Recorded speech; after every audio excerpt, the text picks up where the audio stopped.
예레미야서 10장 6절부터 16절의 말씀, 저와 여러분이 한 절씩 교독합니다. 여호와여, 주와 같은 이 없나이다. 주는 크시니 주의 이름이 그 권능으로 말미암아 크시니이다.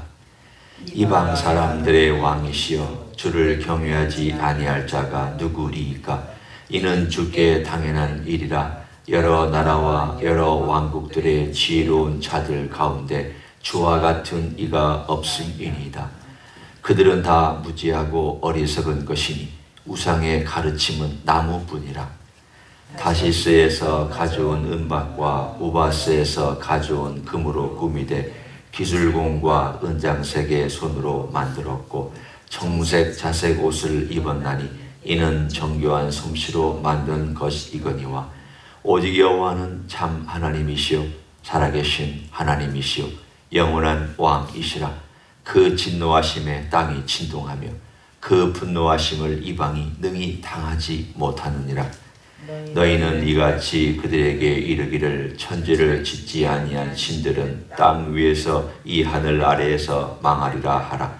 여호와께서 그의 권능으로 땅을 지으셨고 그의 지혜로 세계를 세우셨고 그의 명철로 하늘을 펴셨으며 그가 목소리를 내신즉 하늘에 많은 물이 생기나니 그는 땅끝에서 구름이 오르게 하시며 비를 위하여 번개치게 하시며 그 곳간에서 바람을 내시거늘 사람마다 어리석고 무식하도다.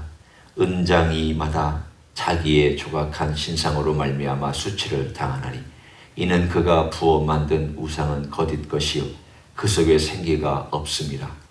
그것들은 헛것이요 망령되어 만든 것인즉 징별하실 때에 멸망할 것이나 같이 읽습니다. 야곱의 분깃은 이같이 아니하시니 그는 만물의 조성자요 이스라엘은 그의 기업의 지파라. 그 이름은 만군의 여호와시니라. 아멘.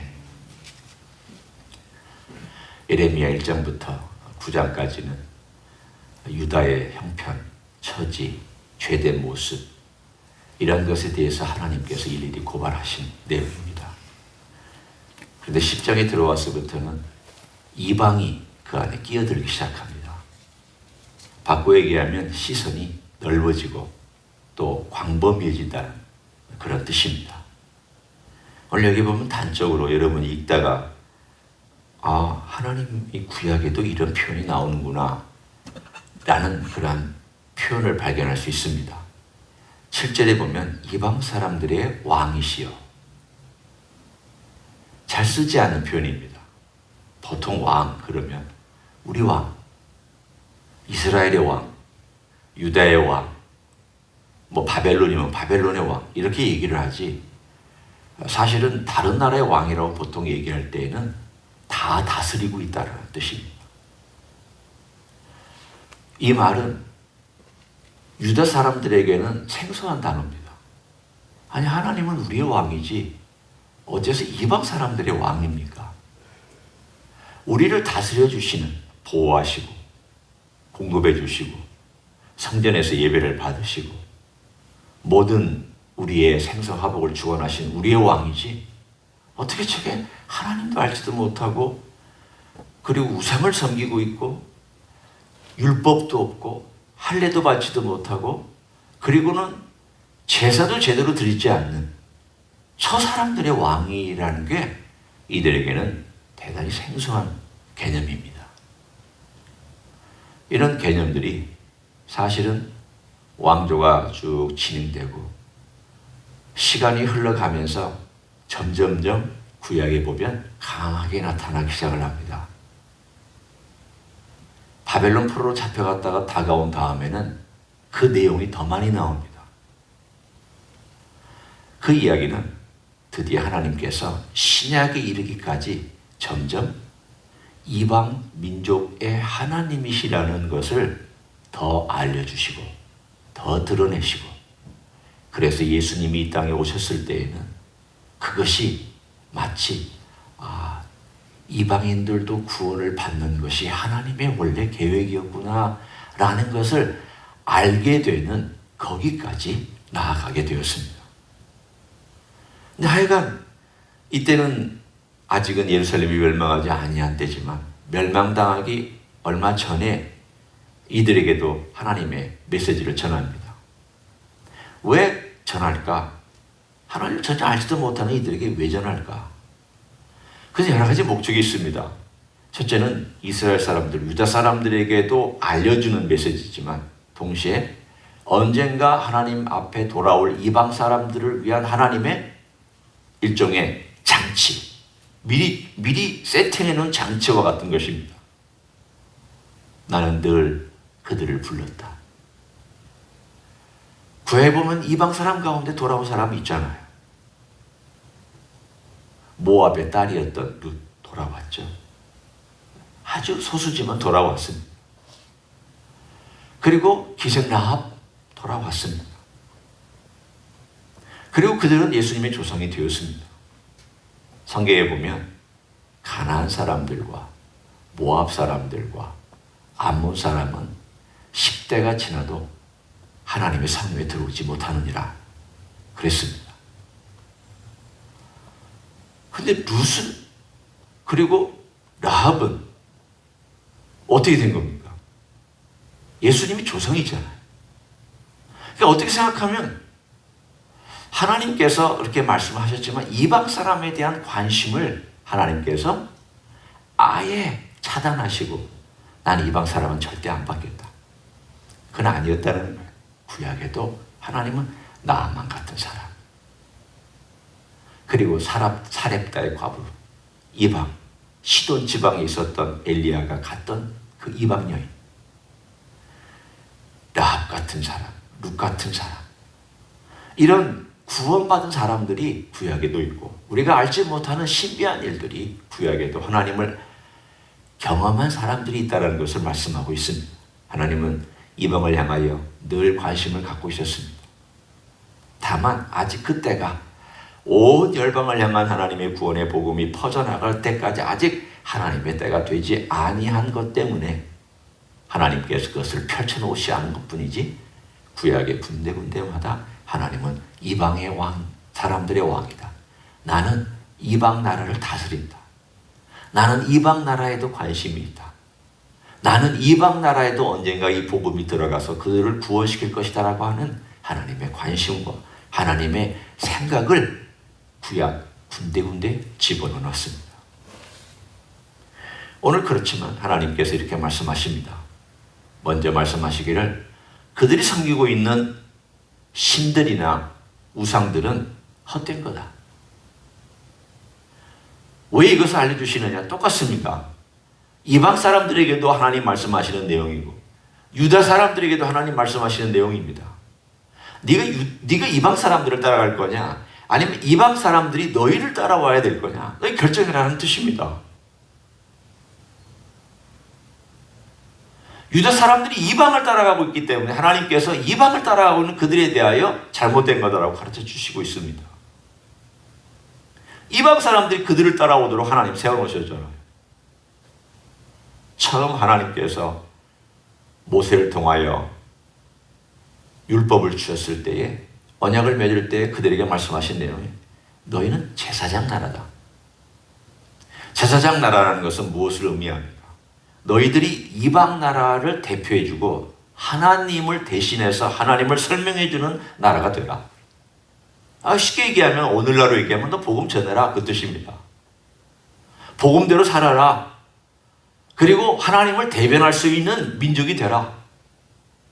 못했잖아요.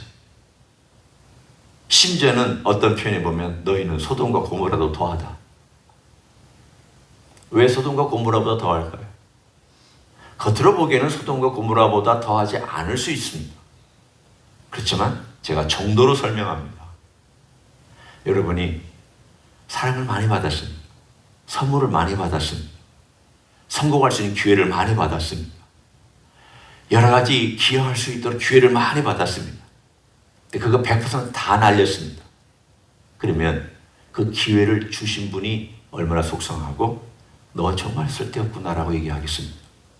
기회를 전혀 못 받은 사람은 기대를 안 했습니다. 예를 들면 소돔과 고모라는 전혀 기회가 없던 민족과 나라입니다. 그런데 유다와 이스라엘에 하나님께서 온갖 선물을 다 주셨습니다. 그런데 수준이 비슷합니다. 그러면 누가 더 타락한 것입니다. 정도로 볼 때. 예, 유다와 이스라엘이 더 타락한 거죠. 왜? 하나님이 주신 기회를 다 날려먹고 다 그것 없애버리고 하나님이 주신 은혜를 그야말로 쓰레기통에 넣어버린 것 같은 그런 삶을 살았으니까. 그들은 지독한 사람들이었습니다. 유다 사람들 정말 지독했습니다. 그런데 하나님께서 그런 그들에게 오늘 말씀하시는 내용이 바로 너희들이 섬기고 있는 이방 신상을 봐라. 세 가지를 말씀합니다. 그거 오늘 본문에 15절, 14절, 15절은 이방 신상에 대해서 말씀하고요. 10절은 하나님에 대해서 말씀하고 있는데 이 세 가지가 다 대조가 되어 있습니다. 10절, 14절 대조합니다. 오직 하나님은 참 하나님이시다. 그런데 14절 마지막에 우상은 거짓이다. 10절 살아계신 하나님이시다. 15절 그것들은 헛것이다. 살아계신 것과 헛것이 대조가 되어 있습니다.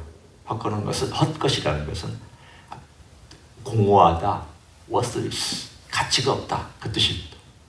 살아있는 것은 생동감이 있고 생명이 있고 그리고 활동이 있습니다. 그리고 하나님께서 살아계시다 그 말은 단순히 여기 계시다 그 뜻이 아니라 하나님은 얼마나 역동적으로 일하시며 하나님은 얼마나 모든 면에서 그 우주와 인간의 삶과 그리고 자기 백성과 온 열방 가운데 직접 일하고 계시는가에 대한 이야기를 계속 강조하는 내용이 살아계신 하나님입니다. 뿐만 아니라 10절에 영원한 왕이시다. 그런데 15절에 보면 망령되이 만든 것인즉 징벌하실 때 멸망할 것이라. 영원하지 않다는 것이죠. 이것을 얘기합니다. 제가 이것을 한번 간단히 설명합니다. 하나님께서 참 하나님이시다.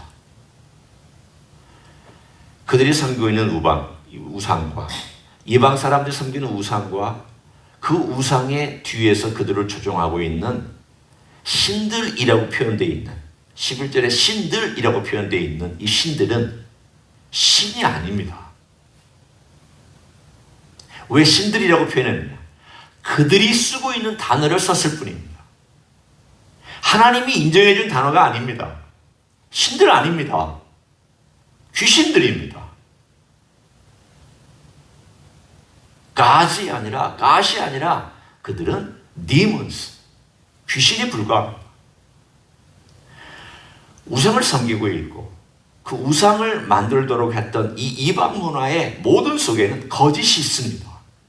이 거짓은 잘못된 체계, 잘못된 종교적인 마음, 잘못된 여러 가지 시스템, 잘못된 것들 이런 것들을 집어넣어 사람으로 하여금 눈을 가려서 하나님을 발견하지 못하도록 만드는 시스템입니다. 불교가 그렇고 모슬렘이 그렇고 유교가 그렇고 이런 모든 것들이 그렇습니다. 그들에게 상대적인 진리가 없다는 뜻은 아닙니다. 있지만 하나님을 가로막는 시스템입니다. 거짓된 시스템입니다. 그렇지만 하나님은 참 하나님이기 때문에 오늘 이 모든 거 하나하나 우리가 설명하려면 얼마나 많은 이야기들을 다 동원해야 되는가. 그렇지만 한 가지 오늘 우리가 생각할 것은 내가 참 하나님을 섬기고 내가 살아계신 하나님을 섬기고 영원한 왕을 섬기고 있다는 것 자체가 참 다행이라는 생각을 합니다.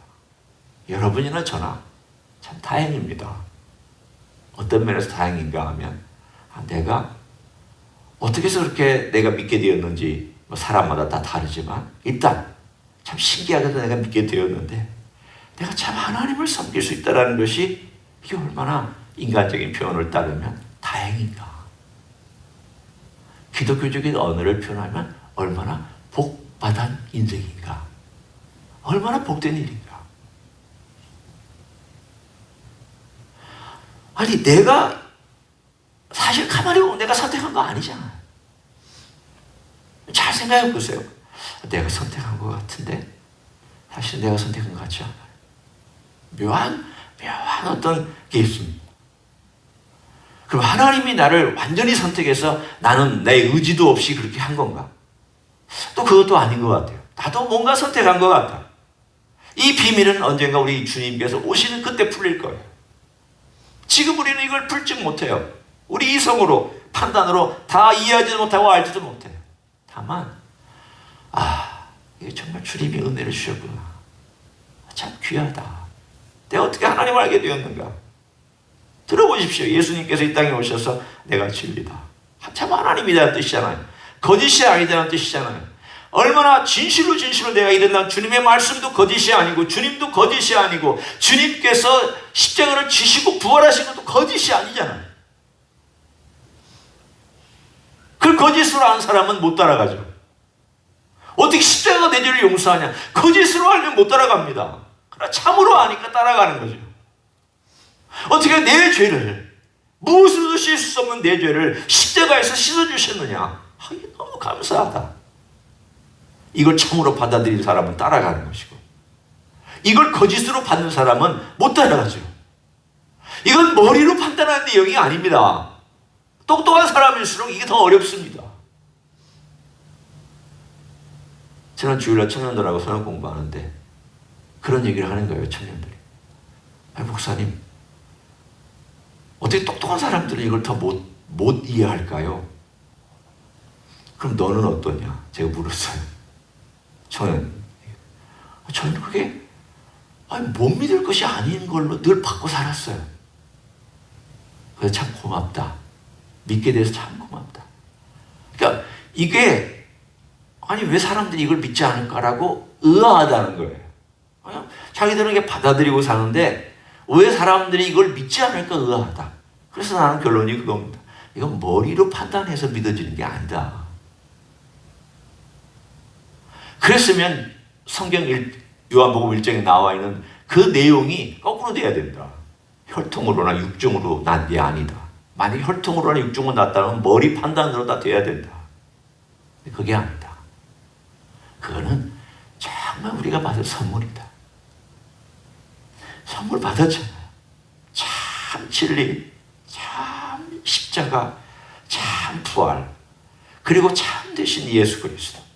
그리고 주님께서 약속하신 모든 진리는 참되고 주님 자신이 참되고 주님이 살아계신 하나님이라는 게 참되고 주님이 열방과 우주의 왕이라는 게 참되고 그게 얼마나 대단한 거예요. 그게 우리가 복받은 거잖아요. 구약을 읽으면서 점점 그런 걸 느낍니다. 우리가 복받았구나. 이방 사람이었던 내가 복받았구나. 저 극동의 한 지방에 살고 있었던 나 같은 인생이 예수 그리스도를 알게 되고 이 시대에 태어나서 예수님을 믿게 되고 참 하나님이신 그리스도와 그 진리를 알게 된 것이 얼마나 귀한 것이냐. 오늘 2600년 전쯤 그쯤 되죠. 2600년 전 말씀하셨던 하나님께서 2600년이 지난 지금의 나에게서 이 일이 이루어졌다는 것이 참 신기합니다. 여러분과 제가 그런 신기한 사람들로 오늘도 살아가고 있습니다.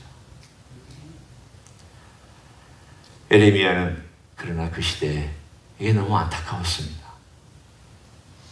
이런 하나님을 모시고 살면서도 제대로 모시고 살지 못하는 유다 사람이 너무 안타까웠습니다. 보물을 보물로 모르고 귀한 것을 귀한 것으로 모르고 진리를 진리대로 대접을 못하고 있는 그 사람들을 위해서 에레미야가 뭐라고 기도하고 있는지 한번 보십시오. 오늘 우리가 읽지 아니한 내용이지만 23절, 24절, 25절이 에레미야의 기도예요. 여호와여, 내가 알거니와 사람의 길이 자신에게 있지 아니하니 걸음을 지도함이 걷는 자에게 있지 아니하니이다. 여호와여, 나를 징계하옵시되 너그러이 하시고 진노로 하지 마옵소서. 주께서 내가 없어지게 하실까 두려워하나이다.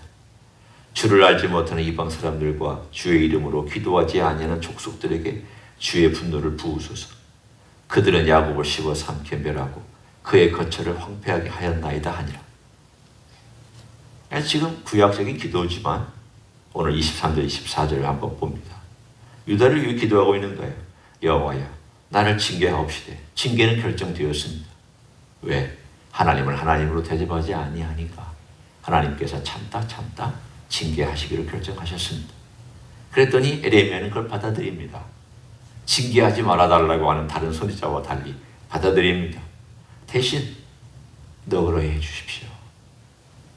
주님 조금만의 은혜라도 좀 남겨주십시오. 불쌍히 여겨주십시오. 기도합니다. 오늘 이 두 가지가 우리의 삶 속에 있어야 될 내용입니다.